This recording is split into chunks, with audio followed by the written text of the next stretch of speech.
Hi Aquarius, this is Jav. Welcome pa sa ating channel. By the way, Aquarius, this is your timeless reading. Gamitin ang reading na ito bilang gabayin lamang. Tandaan, Aquarius, ito po ay general reading.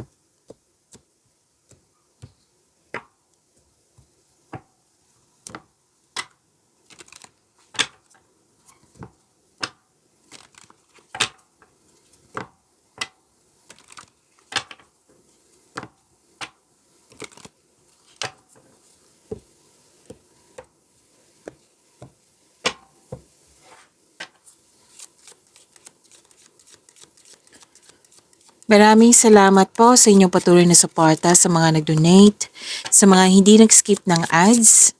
Subscribe na po kayo sa ating channel at i-click yung bell notification para updated po kayo sa video natin. Para sa mga gusto magpa-reading po, comment po kayo ng personal reading and check ma-reply sa comment section. Ay wow, ang ganda. Ang ganda po. Aquarius. Prosperity is yours. Harvest time. Good luck and good karma. Wow, ang ganda naman ni Aquarius. You deserve this. Okay? You deserve this success na nakikita ko dito.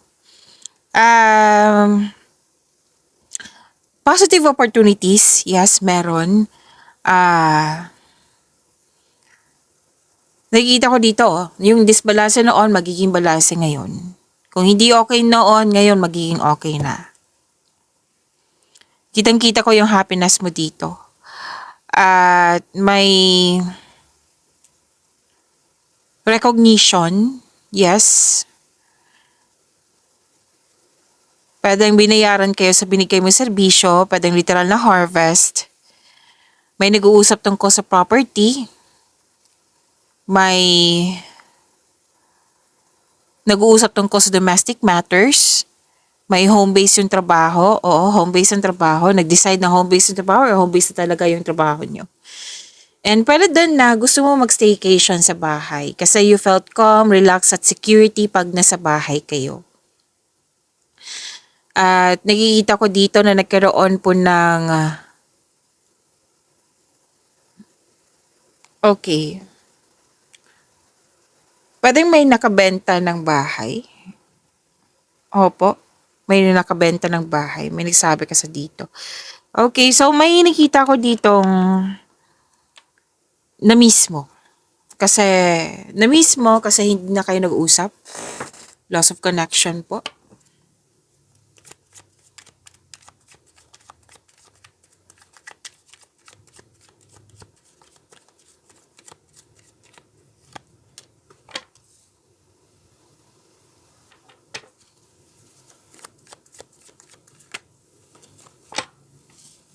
Para sa mga bago dito, kung may napansin kayo ng repeating message, yan po yung pinupush ng card sa inyo. Like for example, nanood kayo sa isang video reading nyo. Sa monthly, weekly, daily, first half, second half, ano pa? Second half, 2026 reading. Marami kayong 2026 reading po. Opo. Napanood nyo na ba? Aquarius? At dito din, at may napansin kayo na repeating message, yan po yung pinupush ng card sa inyo na kailangan nyong bigyan ng atensyon, solusyon at aksyon kung maaari po. So na yung energy ni Aquarius.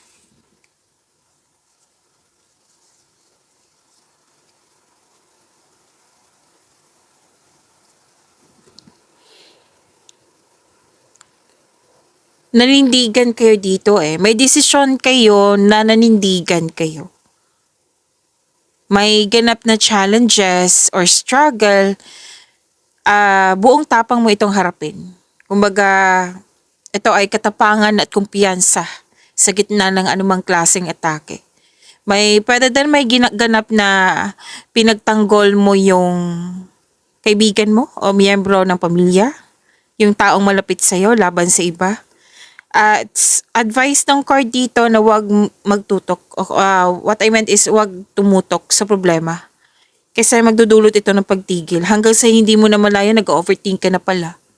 Like for example na iniisip mo ito, 8 p.m. ng gabi, matutulog ka na sana o na hanggang madaling araw na. So wag masyadong tumutok sa problema. Kung gusto mo mabigyan ng solusyon yan, then do it agad. Okay? Kasi para maiwasan itong overthinking na itong nakikita ko.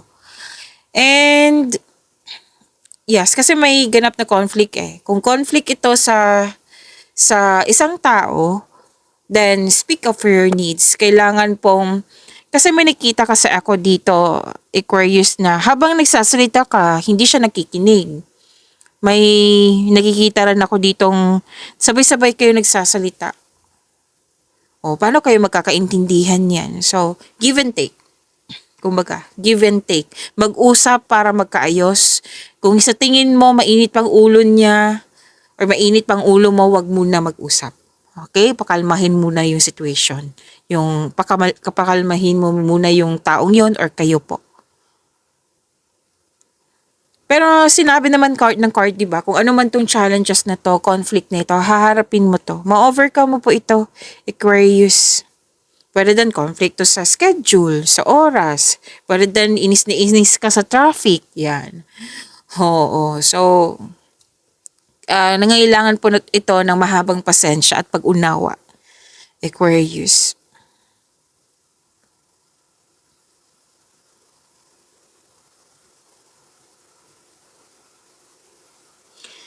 Okay, may nakita ko ditong successful negotiation. Yes, sa career and money nakikita ko dito. Remember, this is energy. Pwede sa love and romance, career and money, sa personal life.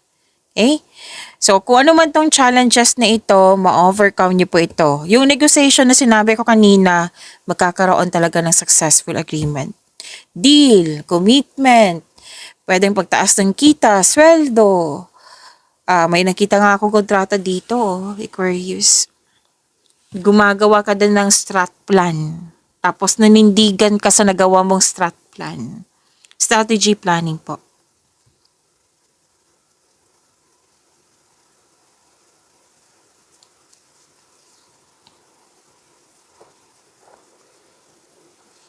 Okay, you are very inspired in doing some action, very active, malakas ang confidence ang nakikita ko dito. Yung may dumating, binigyan mo siya ng action, binigyan mo siya ng agarang action.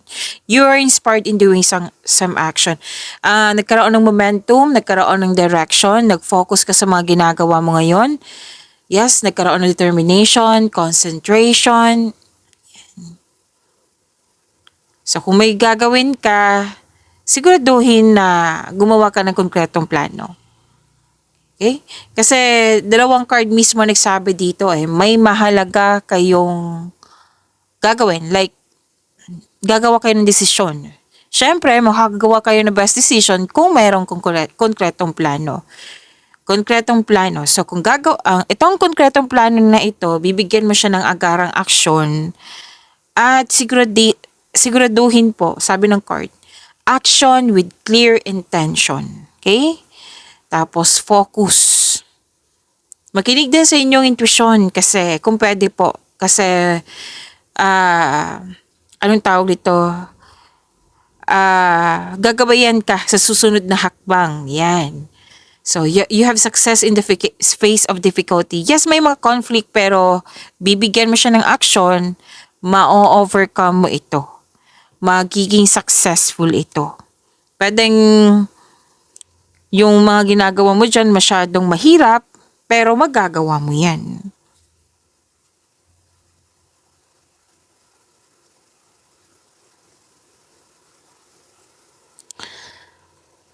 Okay, may advice kasi ang card nyo dito. Ang ilan sa inyo, lalo na sa mga single, na parang nagmamadali dito. Naiinip, nagmamadali. Pwedeng may dumating sa inyo na tao na interesado ka, na pwedeng gusto mo agad na may mangyari. Oo. Na excited ka na maging kayo, or di kaya naiinip ka na hinihintay mo yung the one. So, sinabi ng card, habang hinihintay mo ito sa sa paghahanda, kailangan magkaroon ka ng same vision for the future. Kayong dalawa. Para maging successful ang inyong relasyon. Okay? Sa mga Yes, kailangan kasi na maggawa ng konkretong plano, konkretong plano. What I meant is create a solid foundation, mag-establish kayo ng kahit anong plano para maging successful ang inyong relasyon, para maging healthy. So itong dalawang card na ito, gumagawa ka ng plano at gagawa ka ng mahalagang desisyon at nanindigan ka. So, yan po.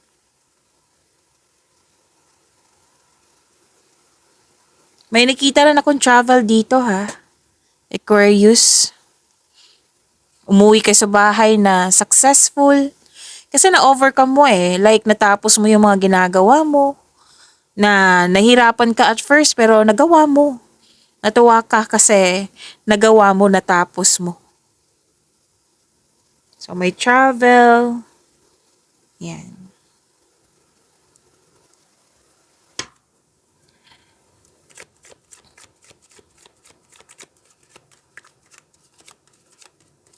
Career and money.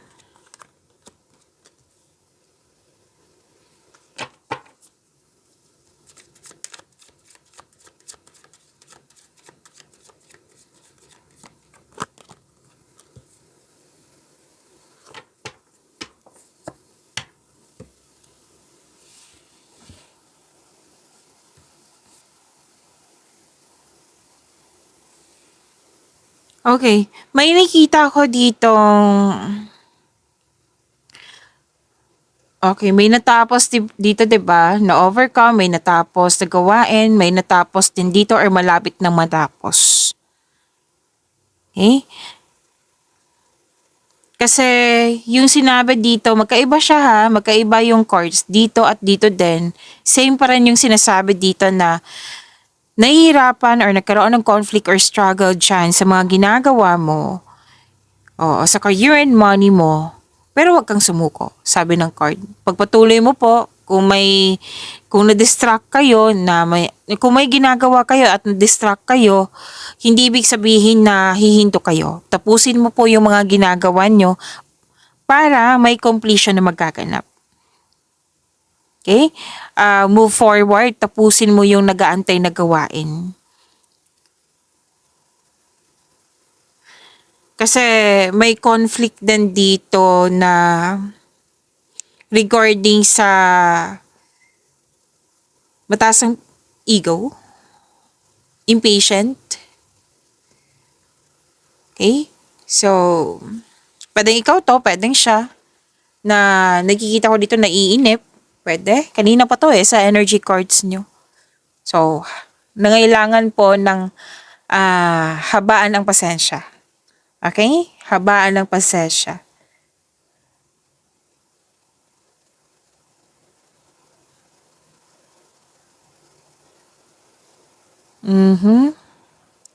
Wow, ang ganda naman ito.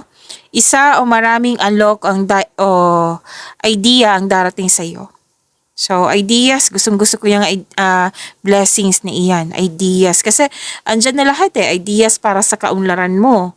Ideas, solusyon sa inyong problema, sagot sa inyong mga katanungan. So, ang ganda. Ang ganda ng blessings nyo po. Isa o maraming alok o idea ang darating sa iyo. So, claim nyo po. From here to here, sobrang busy mo. So, please expect marami kayong ginagawa dyan. Kasi nga, binigyan mo ng aksyon. At exciting opportunities. Opo. Bagong opportunities to ha. Sinabi din dito at dito din. Exciting new opportunities. May parating na blessings na magbibigay saya sa'yo. Mahilig. Pansin ko talaga kay Aquarius. Mahilig kayo mag-travel. Kung may ganap na travel, masaya kayo. Yan ang nakita ko. Or pwede din business travel po ito.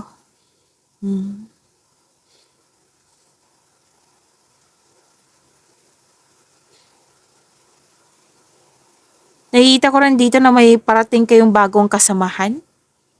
Bagong kaibigan. Bagong partnership. Bagong kasamahan yan. Darating na din yung inaantay mong mensahe. Desisyon pa rin yung nakikita ko dito. So, apat na card na nagsabi dito na may mahalagang desisyon sa araw na ito. At bibigyan mo ito ng aksyon para magkaroon ng maagang resulta. Movement, transition, yan.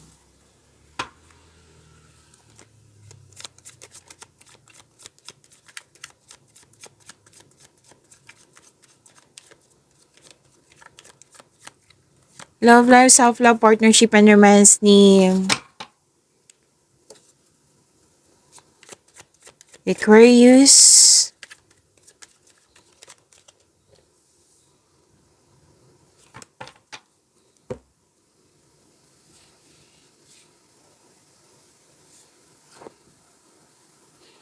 By the way, Aquarius, before this video, may love reading kayo. Kung gusto nyo malaman kung ano yung iniisip ng person mo, panoorin nyo po kung gusto mo. Kung hindi nyo mahanap, hanapin nyo po sa channel natin. Basta po huwag nyo kalimutan na mag-subscribe sa channel natin at i-click yung bell notification para po updated kayo sa video reading natin.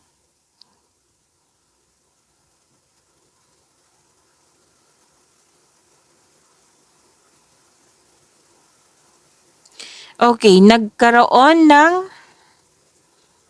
conflict pa rin yung nakikita ko dito. Lumabas siya dito at dito din sa energy mo at dito din sa inyong love and romance. Someone is giving up. Pwede nangyari na to na naalala mo. Opo, kasi may sinabi dito 'di ba na loss of connection na hindi na kayo nag-usap. Dito din. Separation or someone is giving up. Pwede ikaw yung umalis, pwede siya yung umalis. Pwedeng may nag-uusap na nagkaroon ng unpleasant conversation. Yung sinabi ko kanina dito, na kung pansin mo na mainit ang ulo niya or mainit ang ulo mo, wag mo na mag-usap. Okay? Pwede din na sabihan mo siya, mag-usap tayo ha soon, pero bigyan kita ng space, bigyan ko din ng space yung sarili ko para makapag-isip tayo ng mabuti. Para sa pagbalik nyo, may ideas na kayo, may solusyon na kayo, may realization na. Yan. At may ano dito, may nakita ko dito na paulit-ulit na lang na concern na walang nangyaring pagbabago.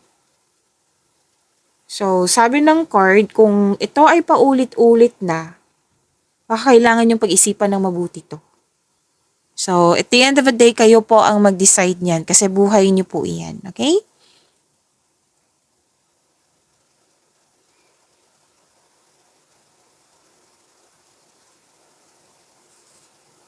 Okay.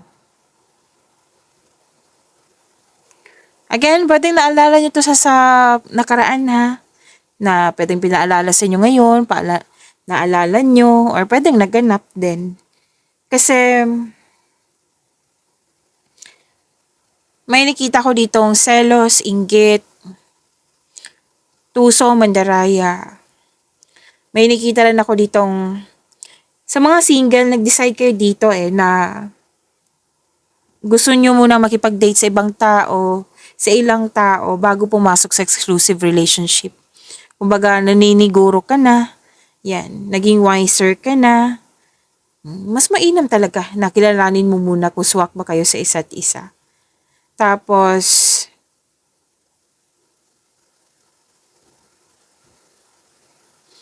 may nakita ko dito na naiirita kayo sa mga taong tanong ng tanong sa iyo. Like for example po ito ha, common example lang po. Matagal ka na single, kailan ka ba magjojowa? Sa mga may relasyon. Matagal na kayong relasyon, kailan bang kasal? Matagal na kayong kasal, pero bakit wala pang anak? Yan. So, kumbaga naiinis ka kasi na-pressure ka. Yan. So, sabi ng card na huwag magpa-apekto kung pwede po. Put limitation kung pwede. Yan. So, para walang maganap na away. Kasi may nakita ko dito sa dalawang card na may ganap na away. Dahil sa hindi pagsasang-ayon, dahil sa nainis, yan. So, habaan pa rin yung pasensya. Okay? And,